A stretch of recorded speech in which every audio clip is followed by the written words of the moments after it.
Hi there, my name is Courtney Nailey, and I'm going to be going over the origins of slavery in Brazil. So first off, I'm going to start by explaining and going over the origins of slavery in Brazil. So in the 1500s, a Portuguese fleet of ships was headed on its way to get things from India, such as spices, and the fleet of ships was blown off course and got to Brazil by accident. The Portuguese were really excited about how big the land was compared to Europe, so they went and told all the Portuguese, of course. What also shocked them was how friendly and trusting the natives of Brazil actually were. They had never come in contact with people like this. They had sort of a communist mindset, and they never really worked for anyone before, so they didn't have an idea of what overproduction was. The only real thing the Europeans were interested at first was the actual Brazilian wood. So Portugal sectioned off Brazil's coastline, and they turned to these trusting natives and bribed and forced them into slavery. So they ended up dying off very quickly from overwork and European diseases.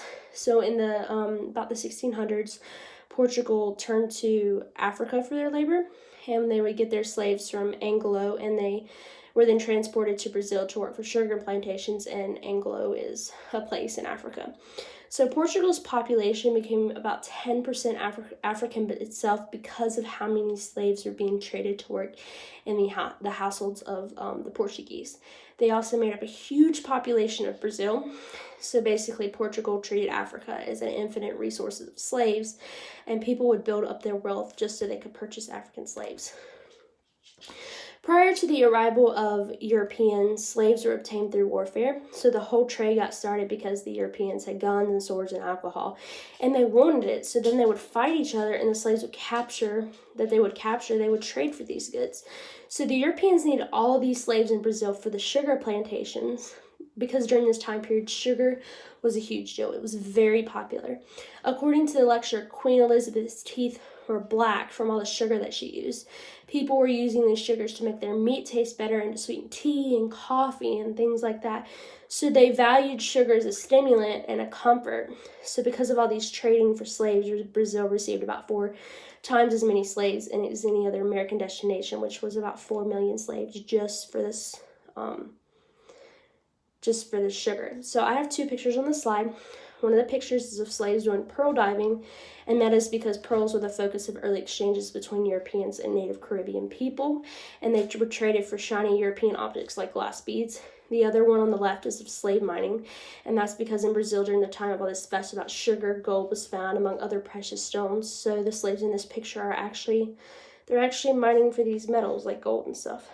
So both of these were very popular. Common punishment. The first question is, why do you think the Brazilian mine was abandoned?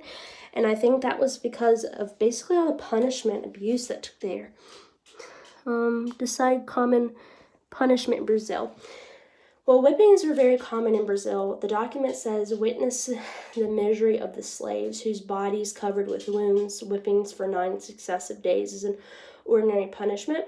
And then the culprit is fastened to a cart, and they receive 200 or 300 lashes, and their mangled flesh is then cut, and they put cayenne pepper and salt into the wounds to prevent gangrene and corruption, which would be very, very painful. Next question. Why would a slave owner not want his slaves exposed to religion? So it says, it is necessary that his slaves be kept in the ignorance of my authority superior to his will. So they wanted to be their gods, essentially. They didn't want them to have a higher power or hope or anything like that.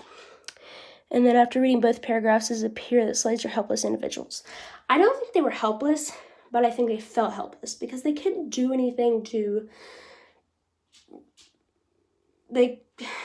they couldn't really do anything without, like, if they did something wrong, they'd be whipped. If they did something weren't supposed to, they would be whipped. They would be tortured. They just going against doing what they wanted to. They just couldn't. So they felt like animals, essentially. So modern Brazil has been shaped. Candomblé, I think it's pronounced, is the main religion, and it is based off the African gods, and it originated in the countries near Africa. And then there's a dance that is mixed with martial arts, and it is actually still being taught in Brazil.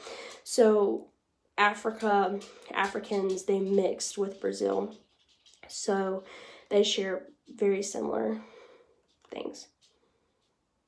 That's it.